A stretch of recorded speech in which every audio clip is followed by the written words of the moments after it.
E se eu te dissesse que a Terra não é apenas um planeta, mas um sistema que se comporta em muitos aspectos como um organismo? Não estou falando de ficção científica, não estou falando de misticismo, nem de espiritualidade. Estou falando de uma hipótese científica controversa, proposta por um cientista que colaborava com projetos ligados à NASA. Uma ideia que transformou profundamente a forma como passamos a compreender o nosso planeta e o nosso lugar nele. Prepare-se, porque o que você está prestes a descobrir vai mudar a maneira como você enxerga a vida na Terra. Era o final da década de 1960. Pela primeira vez na história, a humanidade havia visto o seu próprio planeta de fora. As imagens capturadas por missões espaciais revelavam algo ao mesmo tempo belo e inquietante. Uma esfera azul brilhante, envolta por uma fina camada de atmosfera, flutuando no vazio escuro do espaço.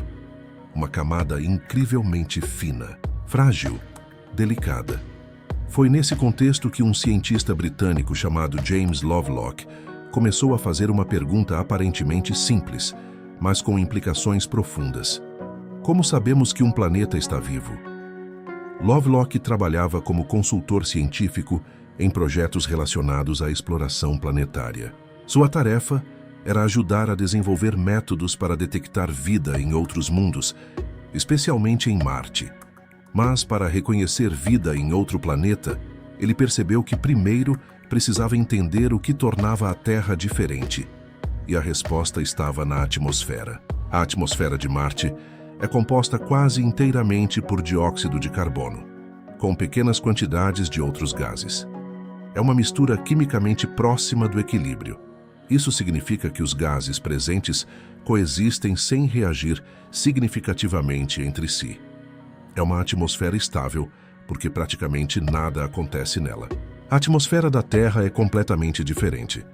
Ela contém grandes quantidades de oxigênio, nitrogênio, metano, dióxido de carbono e vapor d'água coexistindo simultaneamente. Do ponto de vista químico, essa mistura está longe do equilíbrio termodinâmico.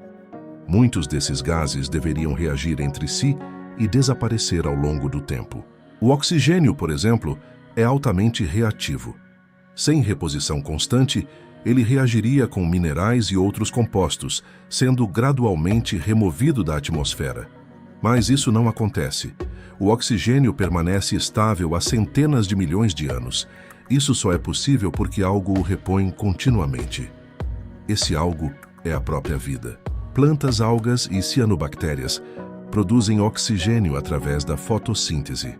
Micro-organismos produzem metano. Organismos influenciam o ciclo do carbono, do nitrogênio e de inúmeros outros elementos químicos. A atmosfera da Terra não é estática. Ela é mantida em um estado dinâmico por processos biológicos ativos. Foi essa constatação que levou Lovelock a uma ideia radical. E se a vida não apenas se adaptasse ao planeta, mas ajudasse a regulá-lo? Ao longo dos anos seguintes, Lovelock desenvolveu uma hipótese ousada.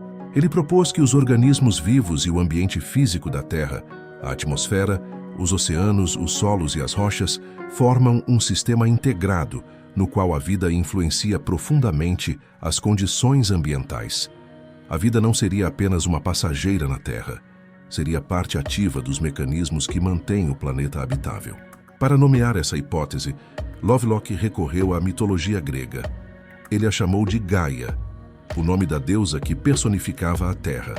O nome era simbólico, mas a ideia era científica. Lovelock não estava sugerindo que a Terra possui consciência, intenção ou vontade. A hipótese não afirma que o planeta é literalmente um organismo vivo. A proposta era mais sutil e mais poderosa. Assim como o corpo humano mantém sua temperatura, seu pH e sua composição química dentro de limites compatíveis com a vida, a Terra também apresenta sistemas de regulação que emergem da interação entre organismos vivos e o ambiente físico. Essa ideia ganhou força quando Lovelock começou a colaborar com a microbiologista Lynn Margulis, uma das cientistas mais influentes do século XX. Margulis já havia revolucionado a biologia ao demonstrar que as células complexas surgiram por cooperação entre micro-organismos. Juntos, eles propuseram que a biosfera, o conjunto de todos os seres vivos e o sistema físico do planeta, formam um sistema dinâmico interconectado, no qual processos biológicos influenciam diretamente o clima e a química global. Não por intenção, mas como resultado natural das interações entre vida e ambiente. Mas como testar uma ideia tão ambiciosa? Como demonstrar que organismos vivos poderiam influenciar a estabilidade de um planeta inteiro? Para explorar essa questão, Lovelock e o cientista Andrew Watson criaram em 1983 um modelo matemático conhecido como Daisy World, o mundo das margaridas. Era um planeta hipotético, orbitando uma estrela semelhante ao Sol. Nesse planeta, existiam apenas dois tipos de organismos: margaridas claras e margaridas escuras. As margaridas claras refletiam mais luz solar, resfriando o ambiente ao seu redor. As margaridas escuras absorviam mais calor, aquecendo o ambiente local. Ambas cresciam melhor em uma temperatura ideal. Quando a estrela ficava mais quente, as margaridas claras tinham vantagem. Elas se espalhavam mais, refletiam mais luz e reduziam o aquecimento do planeta. Quando a estrela ficava mais fria, as margaridas escuras tinham vantagem. Elas absorviam mais calor e ajudavam a aquecer o planeta. Sem planejamento, sem intenção, sem consciência. Apenas o resultado natural da seleção e da interação com o ambiente. O resultado era surpreendente. Mesmo com grandes variações na energia da estrela, a temperatura do planeta permanecia dentro de uma faixa relativamente estável.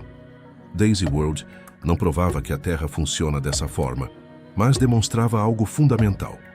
A autorregulação planetária pode emergir naturalmente da interação entre organismos vivos e o ambiente físico. Não é necessário um controlador central. A regulação pode emergir espontaneamente. A hipótese de Gaia gerou enorme interesse e também críticas intensas. Um dos principais críticos foi o biólogo evolucionista Richard Dawkins. Ele argumentava que a seleção natural atua sobre indivíduos e genes, não sobre planetas.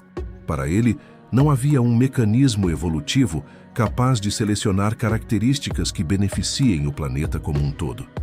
Essa crítica levou a reformulações importantes da hipótese. Ao longo das décadas seguintes, a ideia original foi refinada. Em vez de afirmar que a Terra se comporta como um organismo literal, cientistas passaram a descrevê-la como um sistema complexo com múltiplos mecanismos de feedback, nos quais a vida desempenha um papel fundamental. Hoje, esse campo de estudo é conhecido como ciência do sistema terrestre. Sabemos que a vida influencia o clima global, a composição da atmosfera, o ciclo dos oceanos e até mesmo a formação de nuvens. Florestas liberam vapor d'água que afeta o clima. Fitoplâncton nos oceanos produz compostos que influenciam a formação de nuvens. Micro-organismos alteram a química dos solos e da atmosfera. A vida não controla o planeta, mas ajuda a moldá-lo, e é moldada por ele em retorno.